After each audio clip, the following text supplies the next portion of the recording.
Thank you very much. It's a pleasure to be here tonight, late this afternoon.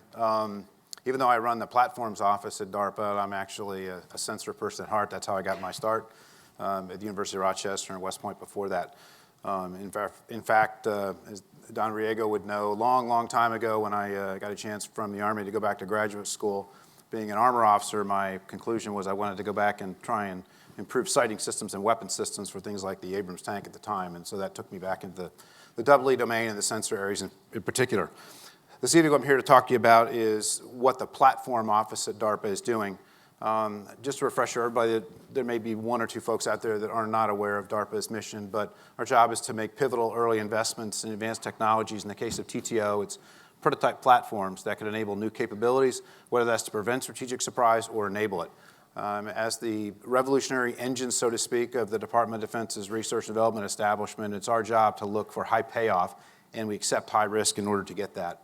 We've been around since 1958, and we continue to pursue new capabilities right from the start. History, you can see some of this. I won't belabor the history of it, but we've had a lot of experience in many different types of platforms, and obviously, as the SPIE knows, we've had a long history of fundamental research and development in the area of sensors, as well as developing advanced new systems. And it was wonderful to sit next to Neil Sandell, who's the former head of the Strategic Technology Office at Darpa, who was responsible for putting together mission systems for the last three and a half years. But this just gives you an idea. I'm going to talk about 4 domains: ground, maritime, air, and space. We work in each one of them. And what I'll try to do is I talk about platforms we're developing or under development to give you some idea from a sensing standpoint why you should care, why it matters to you. At present, there are 6 offices at Darpa. Those of you who followed Darpa over the years will know that offices may come and go depending upon the director of the agency or new thrusts or types of systems that we're trying to develop. At present, we have 6. I run the platform office on the right-hand side. I will call your attention that the newest office is the one all the way on the left. The Biological Technology Office was formed about 18 months ago, maybe 24 months ago, as part of a realization that the field of biology as a system was coming to the forefront, and that the agency had to really look at what kinds of capabilities, whether it's preventing infectious disease, whether it's trying to understand better how the brain operates and how we can help soldiers, sailors, and airmen, Marines train better, or trying to restore active memory. Those kinds of things are being worked in BTO. But like I said, I'll talk about the TTO mission. The vision. Okay, so the job of TTO is to rapidly develop new prototypes. These are, not Y planes. These are not pre-production systems. These are concept demonstrators in 4 various domains which try to answer questions, what if? We don't start with a requirement in mind. We start with a concept or a vision from a program manager or an idea out there in the ether that says, what if you could do this? How might it change the nature of warfighting in these 4 domains? Key execution criteria, one thing I will call out is we've been working a lot in the last few years on trying to do things in an agile framework. It really comes out of the software development world, the commercial world. We're trying to apply that now to advanced defense systems. We had a program dealing with close air support where we were actually applying the agile development process to improve software in a tablet computer that could be given to soldiers and Marines in combat. So we're trying to show the department how this can be done as well. So I'm going to talk about the 4 domains. The first one to kind of talk about with you is the air domain. We're doing a lot of things in the air domain and the space domain. We have a lot of investments in those. But in the case of the air domain, there's really 3 fundamental things we're going after. Can we improve autonomy? Can we improve the development of systems with speed? And can we improve the range? And we're looking as well now as well as into the future about what kinds of collaboration. You can call it swarming. I like to think of it as human-machine collaboration with numbers as opposed to single systems. But what kinds of human-machine collaboration can be enabled to improve military capabilities? Part of that includes onboard perception to support autonomy. I'll talk about the Alias program and where that's going with it. We're also looking at improvements in VTOL systems.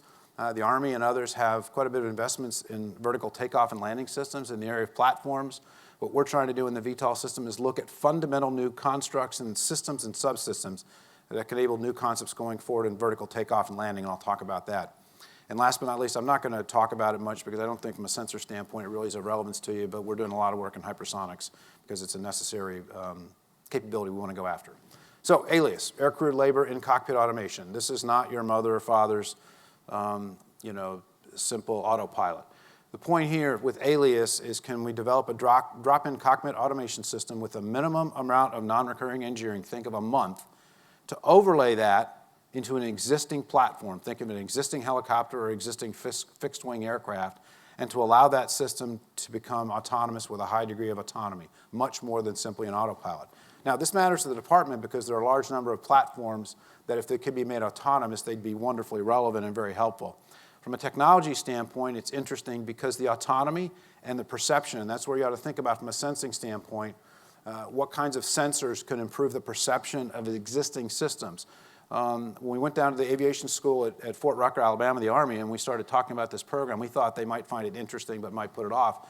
But it turns out the Army's extremely interested in this because they have a large number of UH-60 helicopters that they would like to either put a robotic co-pilot next to a human pilot, or they'd like to completely automate because they only have so many pilots and they have a large number of platforms and mission needs that could be enabled by having an autonomous helicopter. So while we started this program thinking, well, let's go after the fixed-wing long-haul capability for something that the Air Force might like from a tanker standpoint or just a long-endurance aircraft, it turns out that the Army's been the one with rotary wing systems that's jumped on board this right away.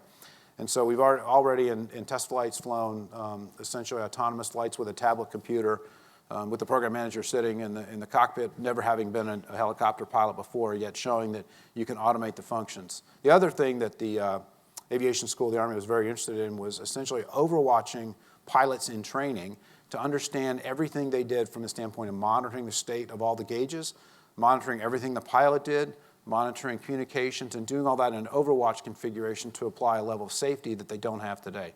So you can imagine, one can imagine in the future, you might have an alias system assisting an airline pilot or a FedEx pilot from a right seat, left seat standpoint and providing essentially a real-time black box at all times of what's going on. And that can be a real big enabler. That's the alias program. From a standpoint of VTOL takeoff and landing systems, the ARES program, the Aerial Reconfigurable Embedded System, started as a program looking at a flying Jeep, but we modified that and said, let's take the Jeep away, but what interesting constructs can be enabled from the standpoint of autonomous vertical takeoff and landing. This is a program that's been going on for about 36 months now. To give you an idea, in the upper left there, you see the airframe, essentially twin 9-foot, so 9-foot diameter ducts on each side. In the center body wing with what's called a beaver tail, you have essentially a turboshaft engine with drivetrains going each side to the main rotors. The main rotors articulate both in azimuth and elevation. They also articulate in terms of cyclic and collective. So we have what's called an extremely over-constrained system, a very, very interesting system from the standpoint of flight control because they have all these degrees of freedom. Yet we don't have to have essentially a vertical stabilizer because of that. Now, why does this matter? Because this system can give us essentially reliable flight and hover, but then in forward flight, the ducts transition forward, the wing starts offloading some of the lift from the ducts, and you get efficient flight. And for example, this particular system could be a multi-mission organic vertical takeoff and landing from the sea. It could go to forward operating bases. It can go to high hot conditions. And so this is a really interesting capability. You might think about it because from the standpoint of collision avoidance and autonomous sensing, integrated visual environments, or in terms of path planning, those kinds of things would be wonderful sensing capabilities in the future. And this is stuff that we've talked about with ONR has a program called ACUS, and so there's been some discussion about is there a way of bringing these two programs together in the future. From a sensing standpoint, you might think about that. Collaborative operations designed environment. This is an example of autonomy that we're applying to existing systems. And the program manager, J.C. Leday, if he was up here, he would say code is code for code. And what that means is the code program, collaborative operations designed environment, is developing software. Software, and that's it.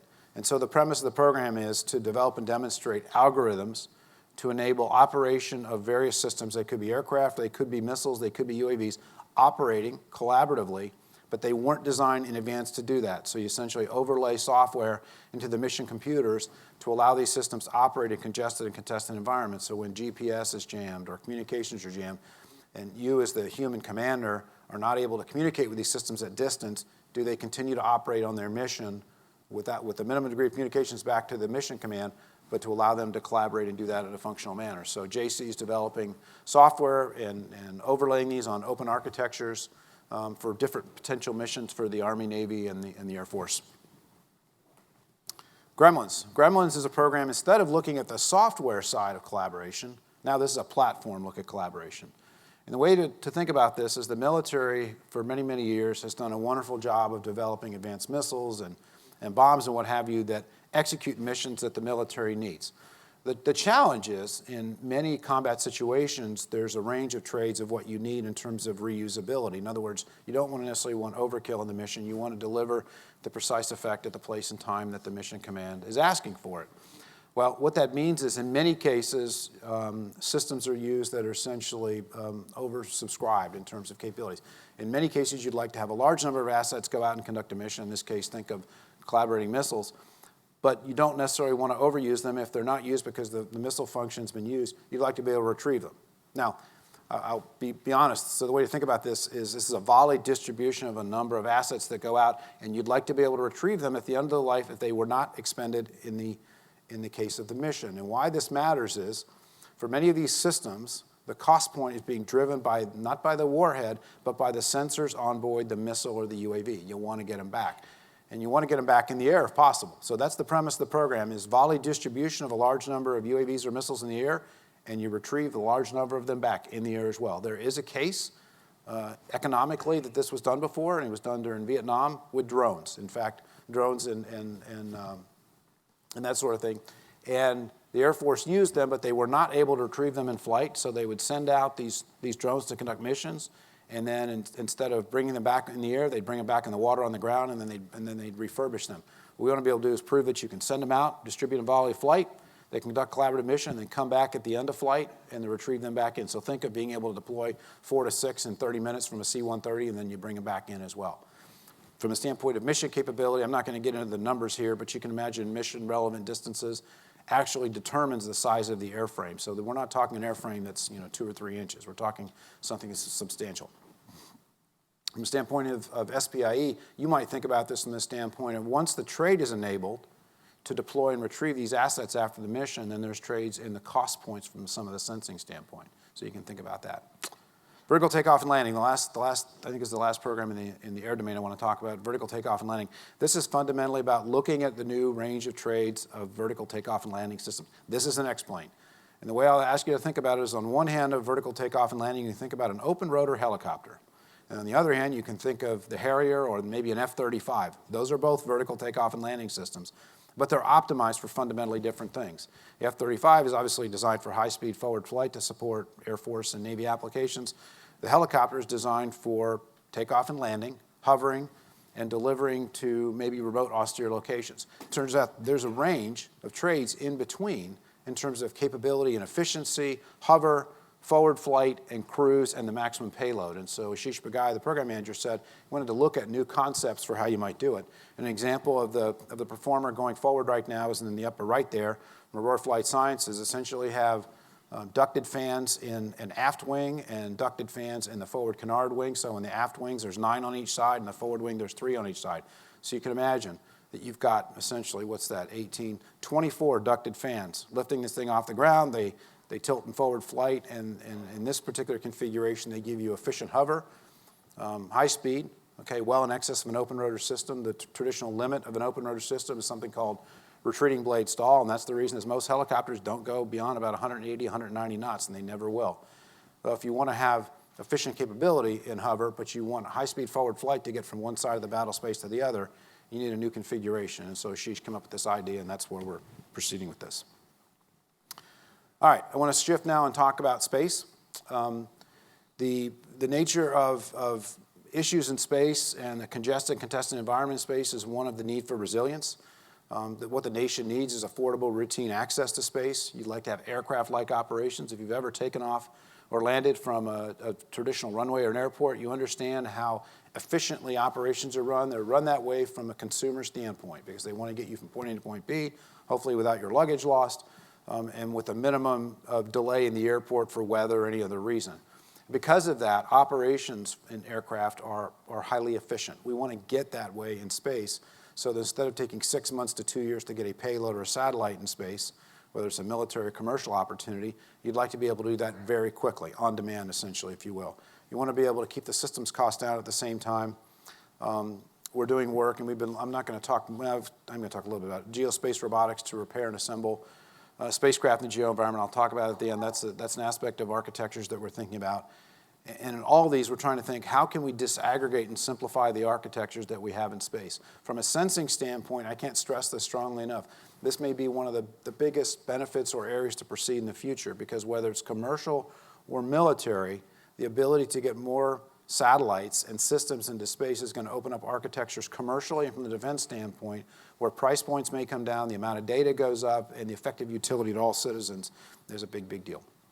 And I'm also going to talk at the end about real-time space domain awareness and what you might think about from a sensing standpoint there. However, there are some challenges that we have in space. Launch. The way one program manager says it, the United States is one hurricane and one earthquake away from being out of business. We have 2 traditionally fixed launch sites that are highly reliable. They're also vulnerable from a fixed standpoint with security. The cost of satellites partly is a function of how they're manufactured, but partly is a function of how difficult it is to get rapid launch. It means that our space systems have not come down on the price points like traditional assets on Earth or in the maritime domain.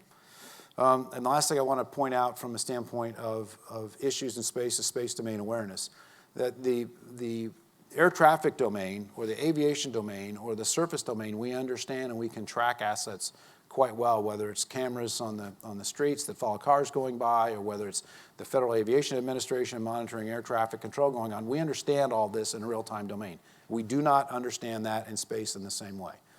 The United States' architecture has evolved from the perspective of what we call 2-line element sets or missile warning, where items, once they're launched into space, obey Kepler's laws and never change. But the fact is that world has changed now, and so the ability to understand objects from large to small, from GEO to LEO in real time, not once every 6 months, is of paramount importance now, and that's a challenge that we're seeking to address. I kind of addressed this already up to this point. Flexibility has not been a priority. That's a reason that we have a particular program. We don't want to have 2 years to get into the queue for launch. We don't want to have Maserati-like production systems. We want to be much more like a traditional production line. And we want to be able to go places where weather or geographic incidents don't affect our ability to launch, where we can go into any inclination, any time, any place, because that's the most flexible way of doing it. But we in the Department of Defense, I'm speaking from a DoD perspective now, are not the only ones working this. There's a lot going on in the space environment now from an economics and a commercial standpoint. Commercial access is easier than before. Part of what the department is doing now is figuring out, with all the commercial launch companies emerging and becoming mature and developing great capabilities, what should the department do, what should the department not do? Commercial satellite communications, if anybody's ever heard the term commercial SATCOM, once you get a satellite, a large GEO SATCOM commercial bird to the geosynchronous orbit, you're literally printing money. It is an extremely highly lucrative enterprise. And because of that, those architectures, both in GEO and now emerging in LEO, are becoming more lucrative and more capable. It also means the department can depend on those and use those from a co-use standpoint. Wealthy visionaries are investing in space tourism and transportation. There's a lot of capital that came from profits from the dot-com era that has now flowed back into the aerospace sector. That matters, and those of us in the department pay careful attention to it, figure out what should we do, what should we not do. Commercial startups, international entrants, the amount of venture capital in 2015 and 16 that went into commercial startups and new entrants was very, very substantial. And last but not least, NASA, $18 billion a year roughly from the federal budget standpoint, is working space. So the point is, from the standpoint of the DoD, we take into account all 5 of these factors when we think about what should we do. So our vision for robust space is to work the launch issue. I'm going to talk about that. Changing the paradigm of satellite operations by looking at new architectures. I'm going to particularly talk about the geosynchronous orbit. And I'm then finally going to wrap it up by talking about real-time space domain awareness. So in the area of launch, the Experimental Space Plane 1 program, the purpose of this program is to develop and demonstrate a suborbital space plane, a first stage of a 2-stage to orbit system where this first stage can release a second stage somewhere between Mach 3 and Mach 10, somewhere between 80 and 250,000 feet. That second stage goes to orbit. But what we're attempting to prove is that first stage can launch 10 times in 10 days, come back to a ground site, be refurbished, and 24 hours later, the same suborbital space plane can go deliver second stage to orbit again. So SpaceX and Blue Origin have done a wonderful job showing that reusability can be achieved. They can land vertically on a barge or on land, but can they do it 24 hours later? And so think about the meaning of that. From a Department of Defense standpoint, that can be a great capability. From a commercial standpoint, if you can get a system that can launch every 24 hours, it might completely change how satellite systems are developed and how the architectures are enabled in space. RSGS, this is all about the space architecture. We have a second program that's getting started now. We've had technology development and robotics going on for years, but RSGS is about taking that to the next level. This is about designing, developing, and demonstrating in a public-private partnership the ability to service a geosynchronous satellite. Think about the ability to inspect. Think about the ability to free stuck attachments. Think about the ability to cooperatively move, or think about the ability to, after launch, put a payload on a satellite that's already in orbit. Those four things are what we seek to enable in RSGS in a cooperative rendezvous and proximity operations fashion. Now, why does this matter? This is going to be a public-private partnership where DARPA, we provide the robotics, we provide integration support, we provide the launch, but the commercial entity is going to bring the bus and the ground station, and then we do a demonstration together.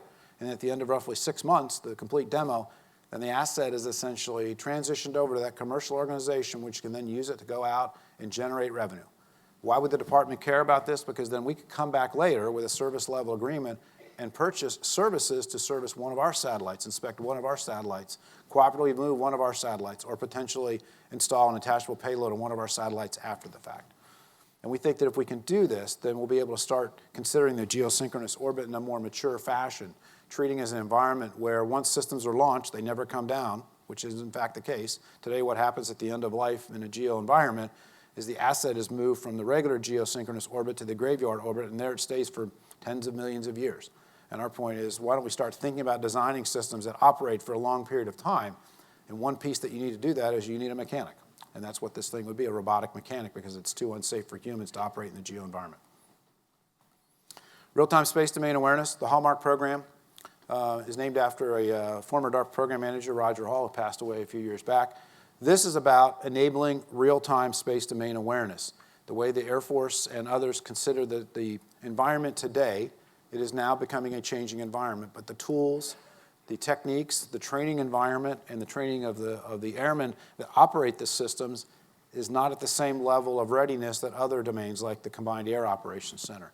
And so the Hallmark program seeks to lay out the service-oriented architecture, the applications, the visualization capability, and finally the ability in an automated fashion to generate courses of action so that if and when something bad happens in space, now the Air Force can turn to the combatant commander in this area, what's called the Joint Functional Component Command for Space, or STRATCOM, and can give them essentially a set of courses of action so the commander of Strat or the president can make a decision about exactly what they want to do about it. Today, they're not able to do that in a real-time fashion in an efficient way like many of you would understand from commercial software.